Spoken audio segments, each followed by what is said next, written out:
পেঁয়াজ কুচি, আদা কুচি, রসুন কুচি, কাঁচামরিচ একসাথে ভেজে লাল লাল করে নেব।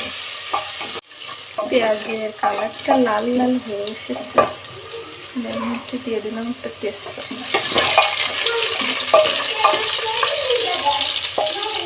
এখানে আছে গরম মশলা, জিরা, আদা, রসুন, শুকনো ঝাল।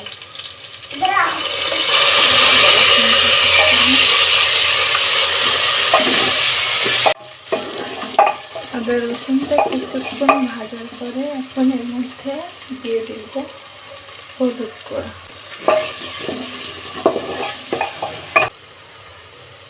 ঝোল দিয়ে দিলাম যাতে ধরা না লাগে।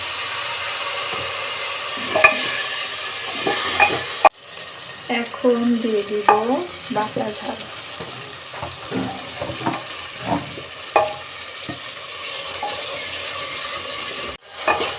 ঝালটা কিছুক্ষণ কষানোর পরে এখানে টমেটো বাটা দিয়ে দিব।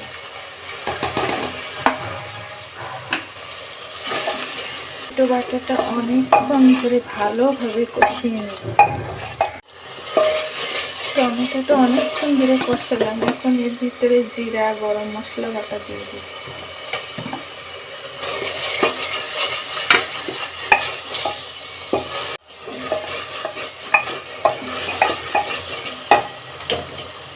এখন এর মধ্যে দিয়ে দিব লবণ।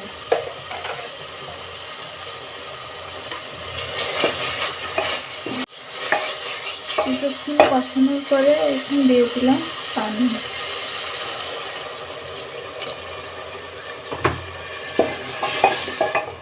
মশলা থেকে তেলটা উপরে উঠে আসা পর্যন্ত অপেক্ষা করব। তেলটা উপরে চলে এসেছে, এর মধ্যে মোরগের মাংস দিয়ে দিলাম।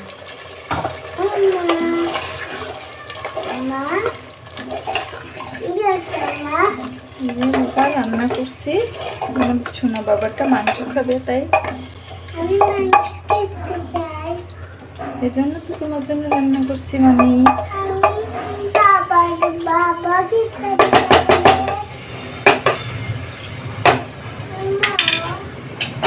কিছুক্ষণ দিয়ে কষাই নিবে, মাংস থেকে ঝোল উপরে চলে আসবে।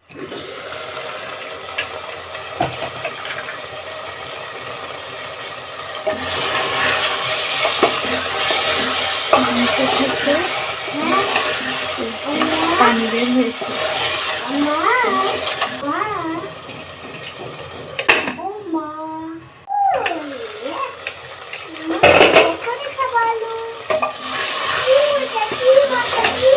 আগে থেকে ভেজে রাখা আলুটা এখন মাংস দিয়ে দিই। বাবা এই আলুগুলো সিদ্ধ হয়ে ভালোভাবে খাওয়া যাবে না, বুঝছো? মাংসটা রান্না করে নিয়ে তারপর তোমাকে দিয়ে দেবো। কিছুক্ষণ ঢেকে দেবো যাতে আলুতে কালার চলে আসে।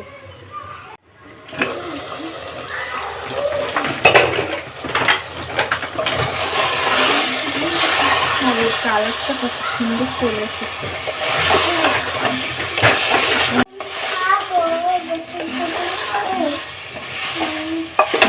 কষানো হয়ে গেছে, এখন এর মধ্যে ঝোল দিয়ে দেবো।